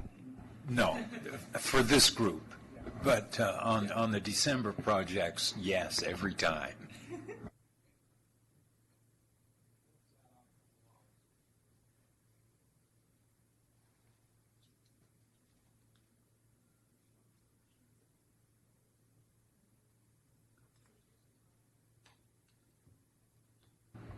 So it sounds like we have consensus about the bracket of which projects we would like to visit, and that we're all going to be going out on March 27th, and that there's possibly interest in having a conversation after the site visits, either on that day or at further dates to discuss the final list of recommendations? Yeah, we'll definitely have to have a meeting after the site visits. On that day, because I think that's when it's freshest, because even visiting 6 or 7 sites somehow gets overwhelming. Yeah, take notes. And saves us another meeting. I think we And would deal all, with child all care could issues if appreciate you that. have them. Can we do 10 instead of 11? Or traffic's pretty bad anytime before then, Well, which I know you're working hard to fix, Brad.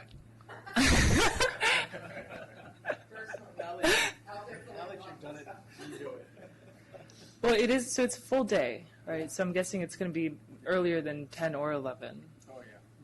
Yeah, I think what we're talking about is doing, like, in addition to the site visits, do we want to set an hour, 2 hours for that afternoon or early evening or late evening, as it might be, to discuss? Book the room for the whole night. No, and I agree. I think we should meet. I think we should make a decision that day because that's when it's freshest. Can't get any earlier. Can't get me any earlier than 9. So, drop off daycare. I completely understand, and I would say the end of the day, we should shoot for 5, but get it done if it means staying till 6. The last time we met, I can't remember if it was Del Norte or Plaza, but we met at one of the BART stations in El Cerrito. You were the driver, so.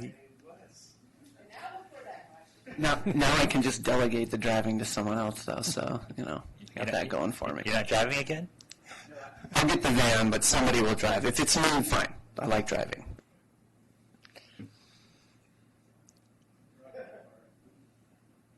All right, Bruce. Are we going to get lunch out of this? And if we go after 6, are we going to Yes. get dinner out of this? Or should I bring my own? I'm not fishing for the provision of the food. I just need to make the arrangement. We'll definitely get lunch. Yes, definitely.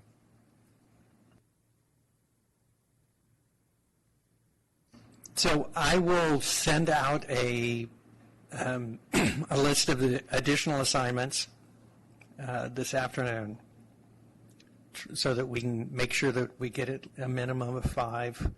Some of the lower, and it may end up changing the scoring, so I'm going to hold off on sending out the scores to you until after that. And I prefer not sending out the individual scores, just it's uncomfortable to do that, I think, for the reviewers, and I'll try to keep the scoring as anonymous as possible. So I think we did agree, though, to grab number 15 into the mix for the field visits. Is that did we all agree on that? I understand Cynthia's point that if the scores are within a very few points, 0.2 is pretty close, that we should. I mean, if you compare this half a point, maybe it's not worth going down a next one. But if it's 72 to 71.8, maybe we can try to go down and catch the next one as well. As long as we can make sure we get to visit them all in one day. What I'm looking at is geographically, we're not driving the whole county. It's mainly if we can line everything up, the times with the respective public works people or whoever we're meeting at the site with, we can go to West County, go to Pleasant Hill. I think it's really West County and Pleasant Hill, if I'm looking at it correctly. Well, keep in mind, too, I mean, these scores, Lafayette. it may be updated, so. Not wedded to the not wedded to the ranking. Looking for Appian Way to pop up to number 1 any minute. Robert, through the chair, if everyone else can make 9, I can make other arrangements because it is going to be a long day. So please just let me know what time works for everyone, and I'll try to adjust my schedule. But I just wanted to clarify. All right, Bruce? Thank you, Sean, for volunteering like that. I think we ought to start at the crack of dawn, personally, like 7:30 or so. No, 9 is the crack of dawn. What do you mean?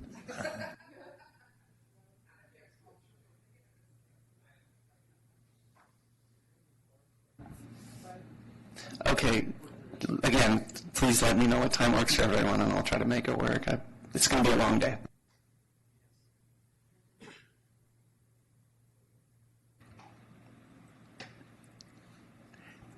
All right, anything else, Brad? No. Okay. No, I think I've got my orders. All right, anything else from any of the committee members?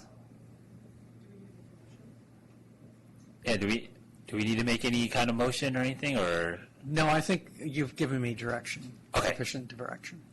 Okay, all right, thank you all.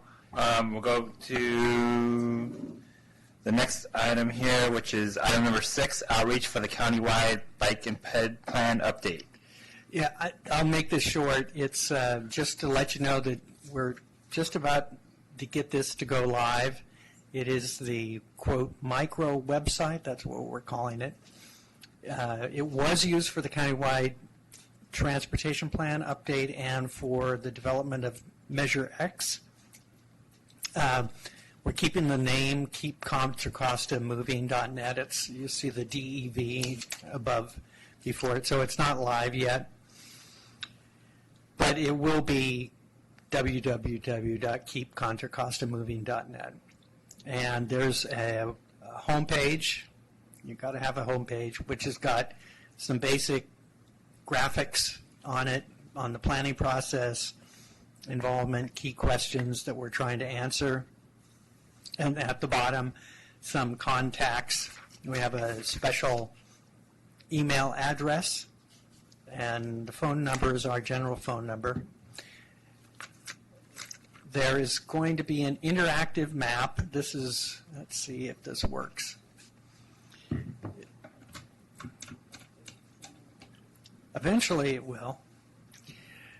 It's a map that you can, get a pop-up screen at the beginning. There. Welcome to the mapping survey. Best results, please use Google Chrome, and in fact they are best. The results will be best. So basically you can drop these pins or lines, say add a bike parking here, I enjoy riding here, I enjoy walking here, improve bike crossing here, improve ped crossings, improve sidewalks, improve corridors. So you can add your, identify those points, and then you can also add comments when you do so. So that's the interactive, oops, let go. It's the interactive map. There's also a survey.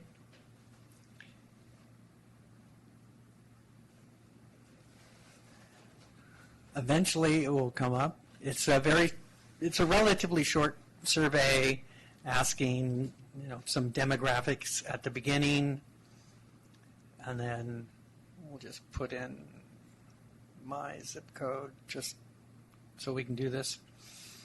And then it asks some questions about pedestrian, about walking in Contra Costa. Is it easy or difficult to walk? How often do you walk? Why do you walk? What keeps you from walking? What changes would you encourage? And they're basically another similar set of questions for bicycling. It adds a question, what kind of bicyclist are you? And it has that typology of fearless and no way, no how as the two ends of the spectrum. So and then there's finally a documents page. There aren't really any documents yet, and a contact page. It's a very simple website, and we're hoping to use it throughout the development of the update of the bike ped plan. So pretty soon you'll be getting an email, as will other people, about it being live and asking for input. We're going through the process now also of getting input from local jurisdictions on data that they have about bicycling and walking and their facilities that they have, and that's all being collected as well. I'm pretty sure some of you have been involved in that. So. How soon do you think it'll be up, Brian? I'm hoping this week. We're presenting it to the planning committee on Wednesday. Bruce? Through the chair, Brad, could you survey on the survey, do you own a car? And how many miles per year do you bicycle? I think that would be interesting information to gather. How would you use the To information? see how far the bicyclist goes per year. It's a different kind of bicycling if I ride, say, 100 miles a year compared to 5,000 miles a year. All right. Cynthia? As much as I like that, I don't think that most people know how much they ride a year. And it's not, unless you're, I would be more interested in seeing if there's a way of quantifying what sort of infrastructure people who ride or don't ride would like to see. I'm thinking of the survey that the city of Berkeley did in their bicycle master plan process, which I can't remember what the questions were, but the result was they were able to see how many more people would ride if there was a prevalence of protected bikeways or a stronger low-stress bikeway network. So correlating the type of bicyclist with the type of infrastructure that they're looking for. I'm not sure exactly how you'd ask that question. We can talk to city, see what the question they asked. They're since we're doing a countywide plan with quite a bit of variability in the places that we're looking at, and we're only going to be able to look at some of the main streets. We're hoping that people will tell us what things, when they answer the question, what improvements do you want to see that would get you to walk and bike more, that they'll use that opportunity to provide that information that you're asking about.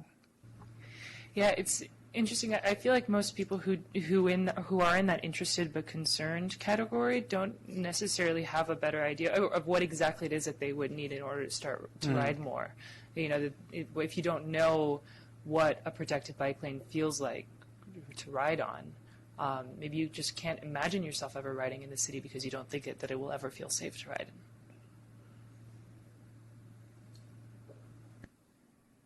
Sean?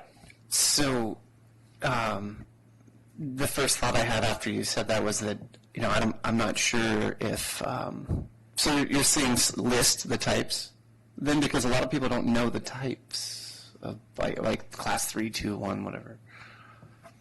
This might be incompatible with a short and simple and fun survey. But in any case, I'd recommend taking a look at the Berkeley Bike Plans survey and seeing what questions they asked and what were some of the results that they were able to get. Yeah, but they went door to door. That's way more than we're able to do at a countywide level. Sure. I mean, it was great. I got a presentation. I was not just me personally, but I did attend a presentation on it, and it was. They did a lot of very detailed questions that we, with an online survey, probably won't be able to do. I mean, they had pictures and all sorts of things. So we're trying to keep this short so people will respond. The longer you make it, the less responses you'll get. Though I think we could try to incorporate some of that into the pop-up kits that we have for the pop-up, because there will be interacting more directly with people, trying to go out to say, farmers markets and places like that where people are, and that way we can try to get more general information, one-on-one, where you can present things and get in a little more detail, nuanced responses than you can on an online survey. James? Brad, did you specify a date when this was going live, or is that to be determined? There are a couple of technical issues with the mobile version that as soon as those are done, we should be able to go live. There were things that having to do with the header and the footer going over text, so you can't read the whole site. So, in terms of preparing to spread the word in our community, is there reasonable confidence it would be in March? Yes. Okay. Nice shot. I know these surveys can get crazy expensive and time consuming, but has there been a discussion about putting a question in there that says, if you want to talk more, can we call you and do a more in-depth survey with folks? And then also, 2 questions. Also, when you put in your zip code, can I, from Alameda County or wherever I live, fill this out, or as soon as you put a zip code that isn't Contra Costa, will it not let you? No, it's the zip code is in there so that when our board members say, well, what were the responses like in West County? We can say, okay, these are the responses. If you live in Alameda, you may not. We'll probably have a list. We received 25,000 responses from Alameda County. The number's excessive, of course, but because I ask because Contra Costa gets a fair amount of visitors, and there may be some facilities that people come from far want to see too. So I'm not. I guess I was just curious, really, but. Well, it's certainly true that someone who lives in El Cerrito is going to bike in Albany, and vice versa. And I think we all want to see a seamless, interconnected bike network throughout the entire East Bay and hopefully the whole Bay Area one day.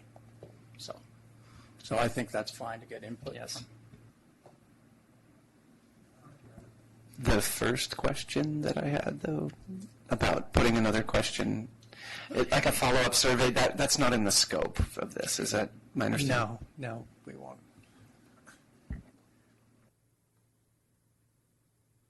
All right. Anything else, Brad?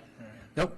Right. No, there was no ATWG meeting, so there's no agenda, so I don't have anything to present on that.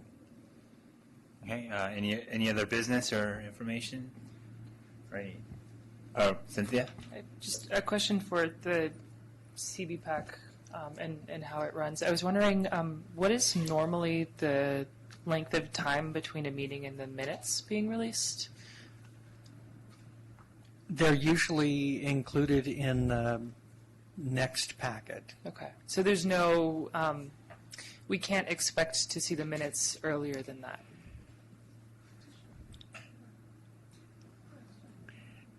You shouldn't.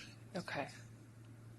I asked that. But I will say that the audio of this meeting is being recorded and will be available on our website. So if you want to hear what was said, you can visit our website and listen to it. I looked for that for past meetings and I couldn't find any. I also looked for past meeting agendas and past meeting minutes, and the website, the most recent one was 2016, like summer 2016 or something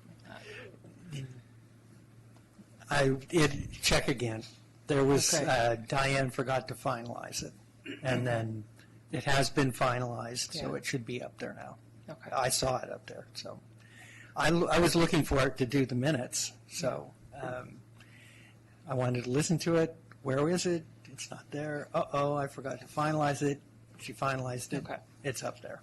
Great. Because, I mean, I know that that was a source of confusion in terms of following up and doing the evaluation. So Yeah. if there can be some more consistency there, that'd be great. Thank you. All right. Anything else? Okay. I guess we're adjourned to the And the next meeting is on March 27. I guess, Brad, you'll keep us updated on the schedule for that day. All right, thank you. At 9 o'clock.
It wasn't a formula. The formulas were all right.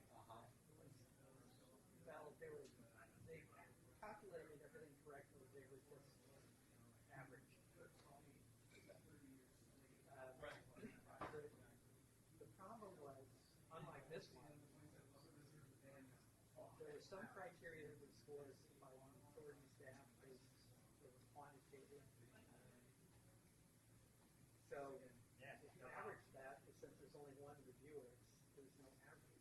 It's the same as whatever score was divided by one.